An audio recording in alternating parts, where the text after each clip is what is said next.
Hello everyone, and welcome back to Nia's Scary Stories. We buy technology to feel safer, to bring us peace of mind. But what happens when the very device you trust to watch over your loved ones reveals a horror you were never meant to see? Tonight's story, sent in by a listener named Tom, is a terrifyingly modern ghost story about a haunted nanny cam. It's a chilling reminder that sometimes the most terrifying things are hiding in plain sight. My name is Tom. My wife Chloe and I were what you'd call ordinary people. We lived in a quiet suburban cul-de-sac just outside Manchester, the kind of place where the biggest drama is usually whose bins didn't get collected. We had just had our first child, a beautiful baby girl named Isla. Like all new parents, we were a chaotic mix of exhaustion, joy, and a constant, low-level anxiety.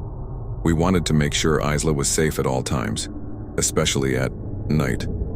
So we bought the best baby monitor on the market, a high-definition Wi-Fi-enabled nanny cam with night vision and two-way audio. We thought it would bring us peace of mind.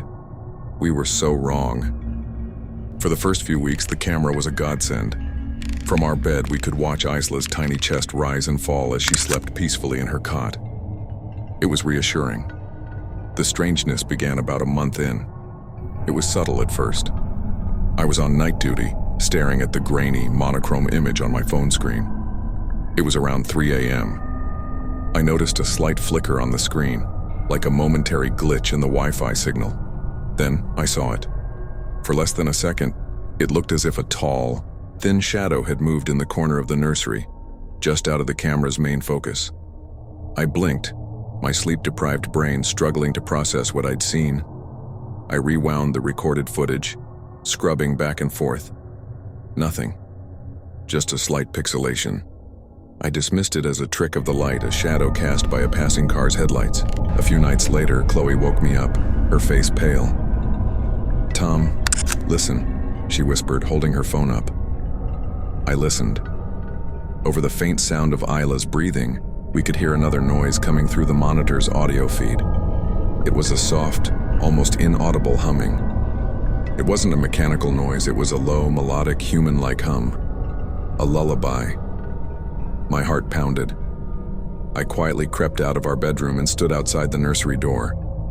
Complete silence. I pushed the door open. The room was still and peaceful.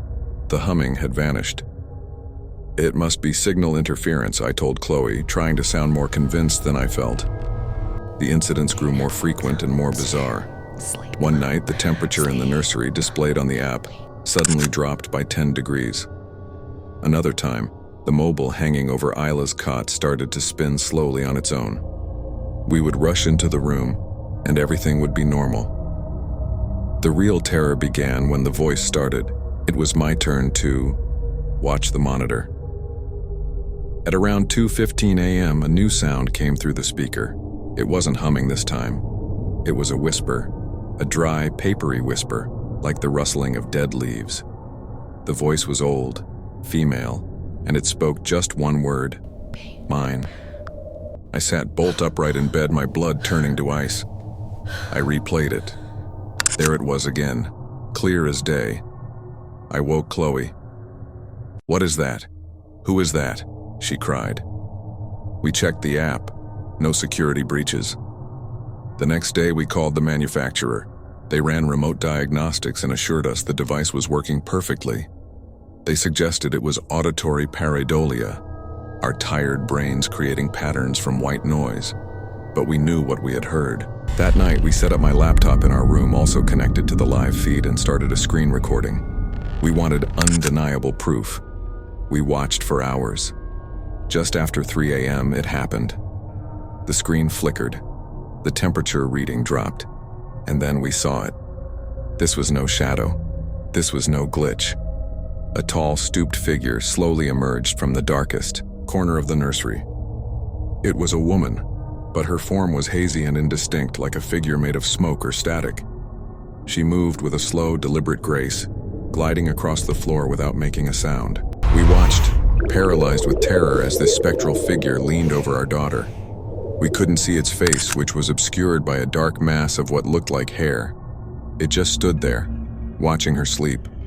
Then, It slowly raised a long, thin hand and gently, almost lovingly, stroked Isla's cheek. Chloe screamed, a raw, primal sound of a mother's terror. We both scrambled out of bed and burst into the nursery, flicking on the light. The room was empty. Isla was sleeping peacefully. Shaking, we went back to our room and looked at the laptop. The screen recording had captured everything.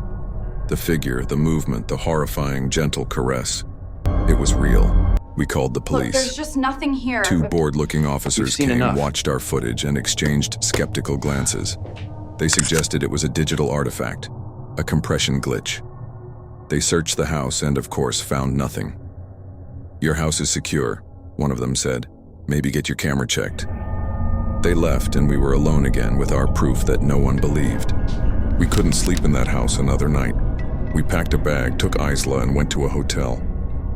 The next day, I started researching the history of our house.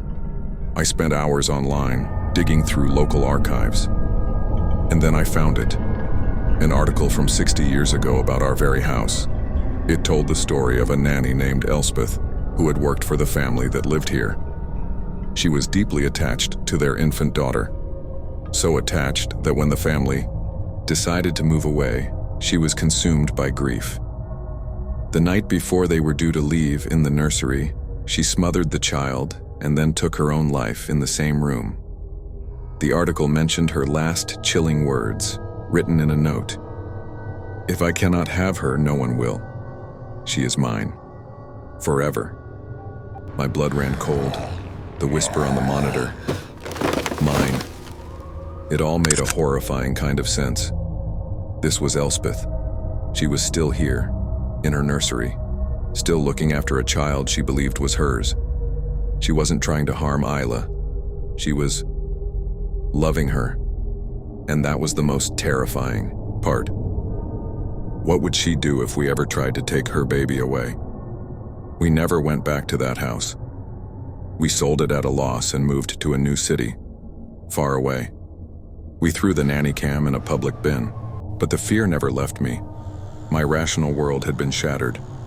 I now know that there are things that exist in the quiet corners of our own homes, visible only through the cold, unblinking eye of a camera.